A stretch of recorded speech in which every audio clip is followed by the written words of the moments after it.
everybody. Welcome to Michelle's Inspiration Hour, where we embark as a journey of empowerment and inspiration.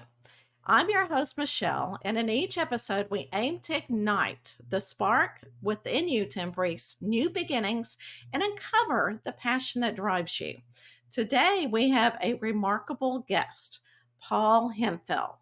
Paul's journey contains a successful career in marketing and advertising.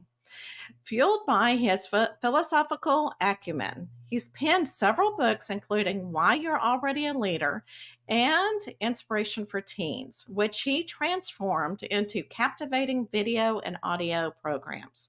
His work is centered around the Battle of Gettysburg, drawing vital life lessons from the historical event. He's also the driving force behind the American Education Defenders, a nonprofit dedicated to nurturing self beliefs and patriotism among our youth through engaging stories from the Americans' past. So, if you're a parent seeking to enrich your child's education, or simply looking for inspiration to fuel your own journey, you're in the right place. Join us as we dive into Paul's world of inspiration and empowerment right here on Michelle's Inspiration Hour. So let's bring Paul on and hear about his inspiration, how he actually created what he has created. So, hello, Paul. How are you doing today? Let me check. Not bad. You're live. Yeah. Glad to be here. Thank you very much, Michelle. I'm excited to talk to your audience, and so let's get started. Oh, absolutely. And I want, and I know that I've already told you this, but whenever I saw your profile and being an educator, I used to teach fourth grade and I used to teach Texas history. And you're right, it's so difficult to get kids to really understand why history is so important for us to know. And because it's facts that have happened, it has shaped our country.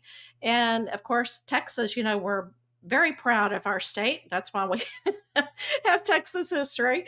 But anyway, what I want to know is what is your inspiration behind the American Education Defenders, that website and that wonderful curriculum? Great question. I have no answer to it. No, I'm just kidding. The inspiration behind it has a lot to do with my own personal experience with my two teenage sons who were in high school at the time. And about every 6 months, I would ask them the same question, and I'd always get the same answer. And the question was, "So, guys, how do you like history?" "Dad, it's boring." "Why do you keep asking the same question?" So we get to the point where I realized I was never going to get a different answer. I drove down to the local library and walked in and asked the librarian probably the dumbest question she had heard in at least a couple of years. And I said, "Is there any book here in the library that inspires high school students to really like history?" And she said, "What? No, of course not." And so I had my Damascus moment and I decided, okay, someone's got to do this. And the reason why history does not connect with our kids is I realize is that there's no emotional connection with the facts and stats that they learn and that we adults think, oh, they need to learn this. This is so important. Okay, well, how do you make it important to them when they can't relate to there were 53,000 casualties at Gettysburg? Well, so what? Actually, it's 51. But anyway, the, there's no relationship at all emotionally, and the way you connect emotionally with anybody is through stories. And so I discovered that the connection has been, uh, hidden in plain sight for decades by these teachers who don't know how to teach history, and they're always complaining about not being relevant. And so when I started telling stories and making this and making history relevant, it was relevant on the terms of what does it mean to me. You see, I look at history very selfishly. That is, what does this information that you want me to learn, how is it going to relate to me in my life? And so I took that perspective towards history, and as they like to say, or as I like to say, the rest is history. Because as I tell these people who call me and say, well, "What do you think happened, or what was your judgment about what General so and so did on the third day of Gettysburg?" And my response is pretty typical. I said, "Look, if you're looking for a discussion about history, I'm the wrong guy. Right. If you want a discussion about what lessons we can learn from a certain historical moment by a particular person that was in that moment, I'll talk to you all day long about what that guy did, and what he can teach me about how I can improve my life with the use of history."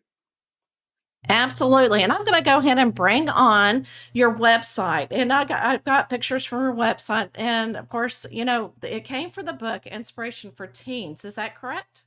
Is Yes. how you kind of developed it.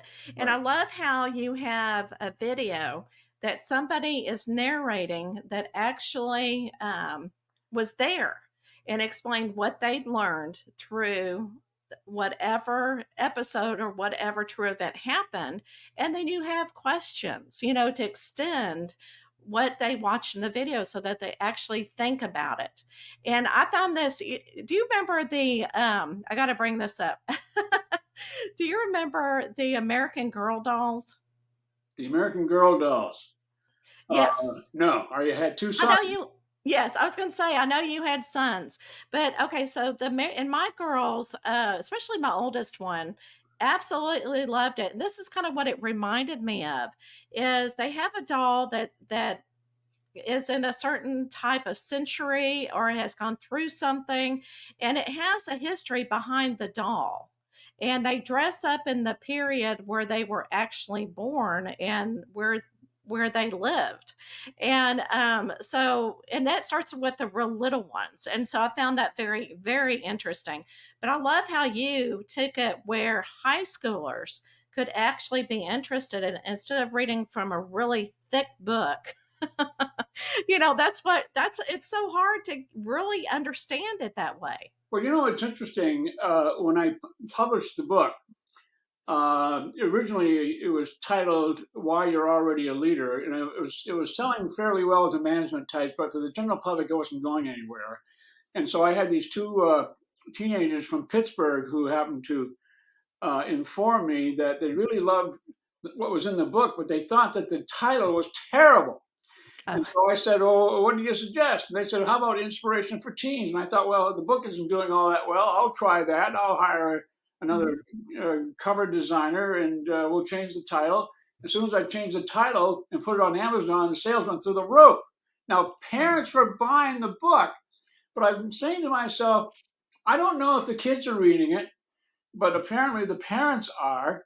In fact, I had one Air Force colonel who requires that his senior enlisted men and junior officers read the book. It's mandatory, Yeah. and and um, Wow. and so what happens is I called YouTube one day and I said, "What's the deal with who's watching and all of that?" And part Mhm. of that discussion was, look, sir, kids aren't reading anymore because they're spending 9 to 10 hours a day on a screen, this little instrument, and if you're not there, sir, they're not seeing what you want them to see. So I thought, okay, fine.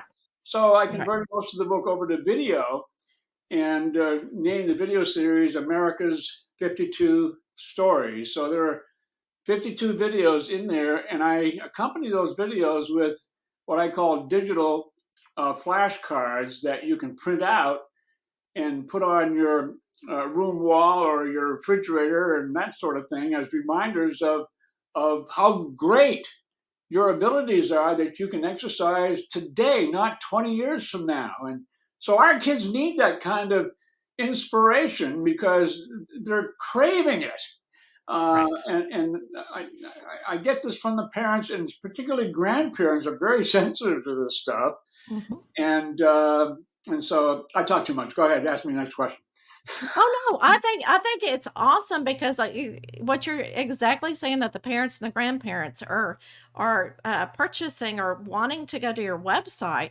Um, to me, it if the kids are not learning this in school, that they can always teach them at home as well. After they get home from school during the summertime, and really bring this up as an extra thing that they can do with their kids, and just kind of learn through it, because especially our grandparents have gone through so much, and they're there to teach us what society was. What Now, I know that they weren't probably born that long ago, but now but Yeah, they can talk about the different wars or what their grandparents went through, sure. and learning from each other. So I think that I love that statement. Absolutely. Well, the great thing about the videos, Michelle, is that the kids will not read, but they'll watch. And so now they can reach me, and the parents can reach me on these electronic devices. And something happened during this whole process that I wasn't aware of, didn't intend it to happen. But as parents and students are watching these videos together, these questions at the end of the videos, I always say to the parents, make sure your son or daughter answers those questions. Now, the first answer they'll give you is to the question is, I don't know. And that's how teenagers always answer questions, Yes. right? I have no idea. Well, don't Right. you need, after you get the answer, it might be 3 days from now, which is the reason why I only send out one video a week. So they spend the time thinking about what they saw, what that question is. And as soon as the parent gets those answers, then they don't have to, but my suggestion is the parent should also answer the same question. And it's remarkable what the parent learns about the student that they didn't know before, Right. what the student didn't know about the parent that they didn't know before. And it's quite a bonding mechanism, which I had no intention it would work out that way, but Mhm. that's what it's doing. And you can do the same thing in a classroom as well. Call on 5 different kids who will have 5 different perspectives Right. on what they have seen. So, absolutely, absolutely love that. So, I do want to talk about your other books. It really tells a lot about you, about how important history was, especially, about Gettysburg. And let me ask you, why did you choose, all the history and everything? You chose Gettysburg. So why did you choose that period of time? Yeah, two reasons. One of them was that Gettysburg was the largest man-made catastrophe in our nation's history. It wasn't Pearl Harbor, it wasn't 9/11. In 3 days at Gettysburg, we had over 51,000 casualties in 3 days. I mean, that was just huge. And it was just, I mean, it's remarkable to think that if you had 53,000 casualties or 12,000 deaths on 9/11, that would have been just so spectacularly unbelievable. So, but the second reason was because probably the most written about event in our nation's history is Gettysburg, and so therefore I had a lot of resource material that I could go to. Okay, and Gettysburg is really a metaphor for who we are. It's really about human nature and the exercise of human nature, and the great things about human nature that we can all exercise once we realize what we are capable of. And that's what my book and my videos do. It illustrates human nature in a way that helps a teenager say, "Wow, I didn't know I could do that." I think the most dramatic example is that there was a young girl, and when I tell this story, by the way, in a classroom, when I conclude the story, you can watch the jaws drop. It kind of goes like this. There was a young woman at Gettysburg who was told by her mother, look, you got to get down to your uncle's place. There's a lot of things happening here. It's pretty dangerous, and I want you to be safe. So you get down there right away, okay? So she gets down there, and the closer she gets to this her uncle's house, she realizes there's something that's being thrown out the window. And the closer she gets, she realizes that these are severed limbs, arms and legs being thrown out the window by these doctors who are operating in this house. And so, of course, she starts to throw up. She's never seen anything like this before. But for the next 3 days, what she does, and this is the key here, is that she's going from wounded man to wounded man with nothing more than a cup of water. And her ability, if you want to call it that, I think you do, her ability to just simply listen to their agony. And as a result of the act of listening, she was able to bring some of these men across what I call an emotional bridge of hope over which few of us adults could cross alone. And she did it with nothing more than the ability to listen and a cup of water.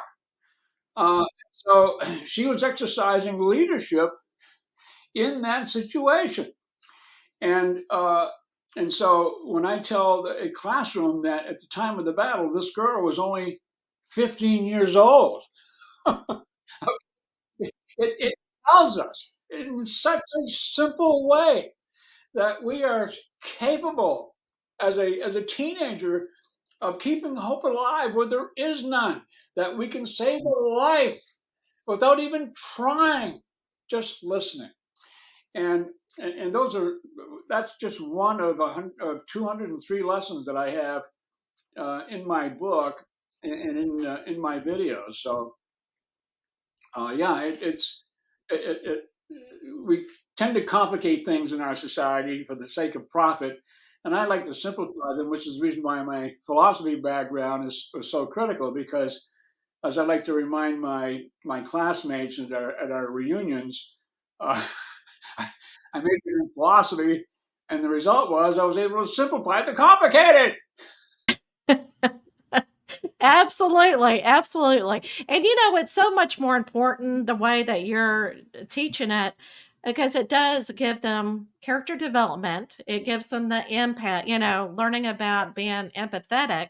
Yep. And instead of learning about the dates, I know the dates around the dates are important, but learning the battle names, oh yeah. So you can tell what kind of history teacher I had, and I did not have the memory to remember all of this, but I could actually remember the how the event happened, but not like the dates, specific dates.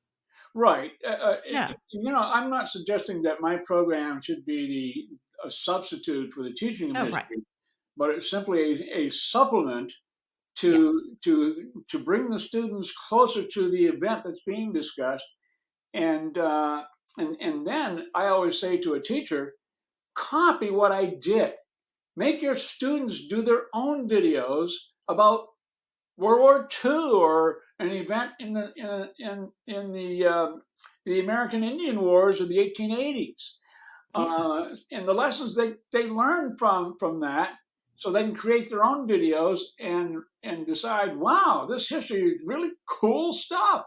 And that's what I want these kids to come away with, is to think that American history is really cool, to use their vernacular. Absolutely, and I love that because they're using what is familiar to them, and it's a I'm just amazed that 3-year-olds can get an iPad and know how to work it. Yeah, And exactly. so, so you're getting them to use the technology that Yeah. they can use to really make it enriched. It's almost like, a real what is that history? Almost like what they do on the battlefield now is they reenact things. So Right. it's basically the same thing. Yeah, that's interesting. Reenactment. I guess there's a place for that. I can't really relate to that sort of thing. Mhm. The same way I can't relate to a history teacher walking into a classroom dressed as a Civil War soldier, because that's all eye candy Oh, I see. from my Right. perspective. What Right, do they right. learn from that? What they learn is the teacher's pretty cool. You're right. That's true. Okay, well, what's the teacher got to do with learning something that's so important from a historical event? In Mhm. doing that. So I just think that we can be creative. We have an education system that is geared towards standardization, conformity, and compliance. And our kids Mhm. are too creative and imaginative to be conforming to anything. And so I'm kind of like the pattern interrupter. I Yes. let's interrupt this whole thing and give these kids what they're looking for. The questions that I came up with was not my idea.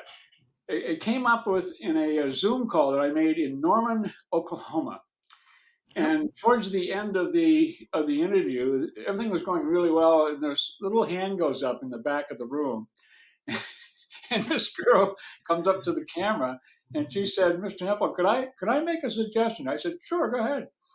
And she said, "It'd be kind of great if you had something at the end of each video, like maybe a question or two that could bring the student back into the lesson and the story that you just related, and make it relatable to them."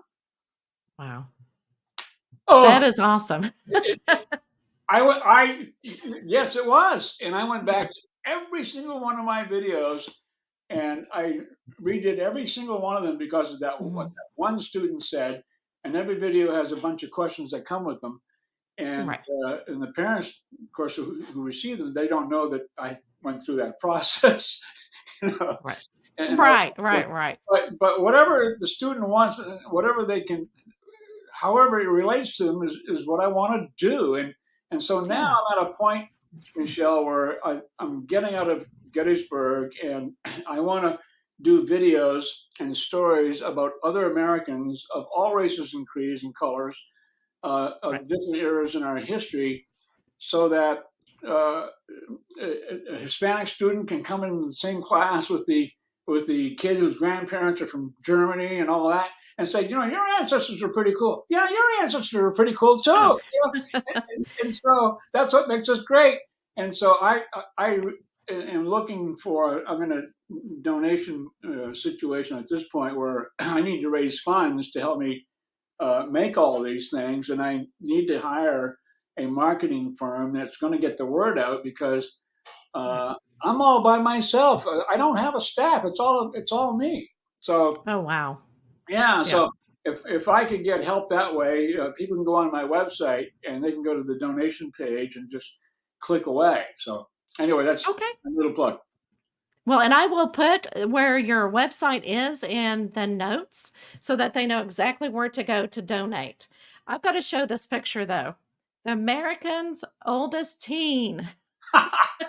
Yeah. So where did you come up with this? The American's oldest teen. Well, I had a when I was marketing high school students to colleges, Mhm. by emphasizing their attributes, not their grades and test scores. Oh, I was invited to a graduation party by one of my students, and she had all her girlfriends there, and of course they all knew who her parents were and all that, but they didn't know who this guy was with the white hair over in the corner. And so right. she looked at the girls and said, "Hey, girls, come on over here. I want you to meet the oldest teenager in America." you know? And so, because I love these kids, I relate to them, I can speak their language pretty fairly, and they were just a lot of fun, but very inspiring to me, because a lot of my students, and they were bright students, they had a lot of suffering with low self-esteem. They didn't think they're all that Mhm. great, particularly the girls, and the guys not so much. But and Mm. that's what it was. I guess that's the real inspiration behind the book. I was, so to speak, as I say on my donation page, mad as hell that uh, schools were not helping these kids with their self-image with any type of program that they didn't feel, or they don't feel even today, that that's their job. Uh, Right. in fact, it's even worse today, because today they don't teach anything that's positive. At least that's the impression I get. Yeah. Right. And so our kids are suffering from anxiety and depression and loneliness as a result of all of this. And how do we correct that? And my suggestion is that my program is a start. It's not a solution, but it's a start Right. to a solution, I think, to what our parents are looking for, and what our kids really need, and what they're asking for, and they're not getting it from anybody.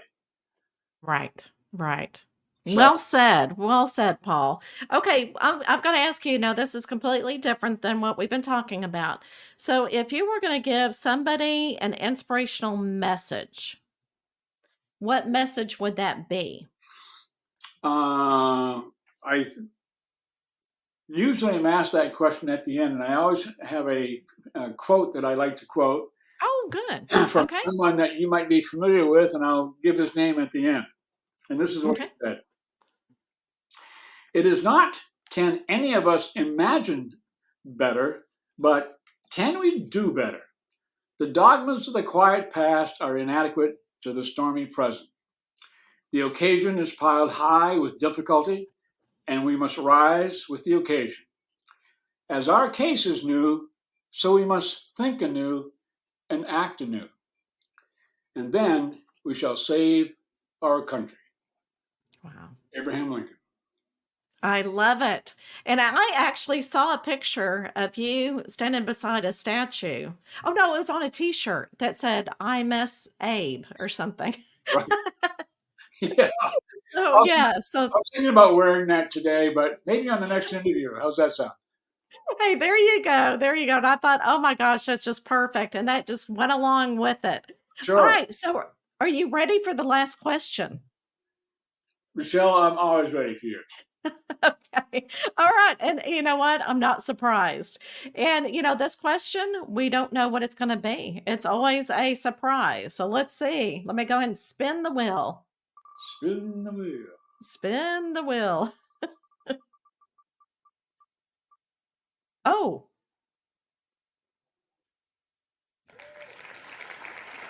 I love it. I'll tell you what it says. It's really hard on our screen because it's really little. But if you had a secret talent, or if you, okay, let me back up the question. Secret talent. What secret talent do you have that because it's secret no one knows about? I'm a pretty open person. Oh, And so that kind of destroys that question. If you want to right. spin the wheel again, you can. No, I really don't. I'm really an open book. People know me. I'm outgoing, as you can't tell, and and so I'm never afraid to say, "Hey, this is what I do. If you don't like what you see, hey, go somewhere else. I don't care." You know, that kind of Right. thing. So, but but I guess that's my answer. So, Okay. All right. So I'm going to kind of extend it a little bit. All right. all right. So it's almost like what I was asking at the very beginning. So if there is a talent that you don't have, what kind of talent do you want? Does that make sense? Yes, I would love. Okay. I would love to be able to play the piano Oh. or the violin, because my favorite piece of music is Beethoven's violin concerto. It's about 44 minutes long. It's the most beautiful piece of music. Oh, you have to listen to it sometime, and you got to have Itzhak Perlman be the one who's the violinist. Mm. And if you can get about halfway through that, about halfway through is when it becomes really, really good. And so Mm. that's my inspiration, because music is the language of the soul, Oh, and when you absolutely. listen to that piece, uh, there's something about your soul that really comes alive that you didn't Mhm. realize was there. So Right. Right. Awesome, Paul. Thank you so much. you're So, very, is there anything that we did not talk about that you want to make sure that you get into this episode? no, I think that probably the more important concern that I have, and I'm kind of being selfish at this point, I guess, is I really need help in raising funds. And typically, I Right. think if I could find high net worth individuals who really believe in what it is that I'm doing, I would love to talk to those people and and really go from there, because I think that's the only way it's going to happen. Because I do Right. need to raise quite a bit of money to do the project that I want to do.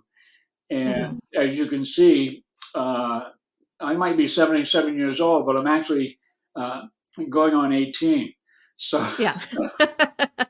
Absolutely. And you know what, Paul? You're not being selfish because this is the place where, people watch and they hear as well your message. And so this is the place to do it. I mean, where else are you going to, ask for the funds?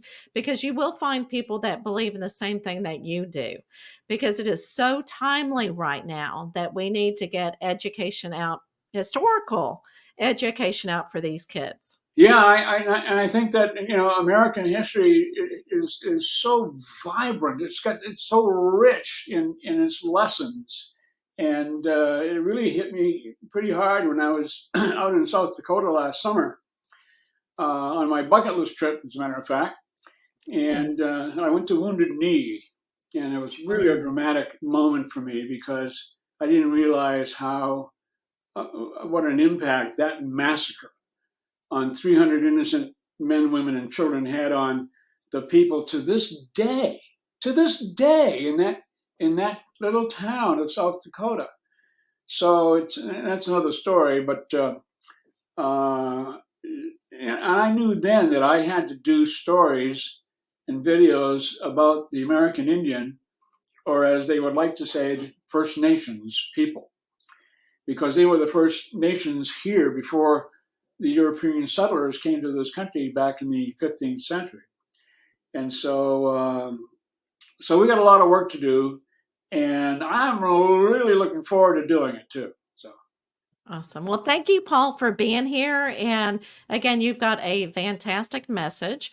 And everyone else, as you have heard it, Paul really needs, a marketing team. He also needs the funds to continue his passion, because we all have passion. And, I think it's so important for us to find our passion, because you don't know what difference you're going to make in the world. exactly. So I will see you next week with another inspirational message.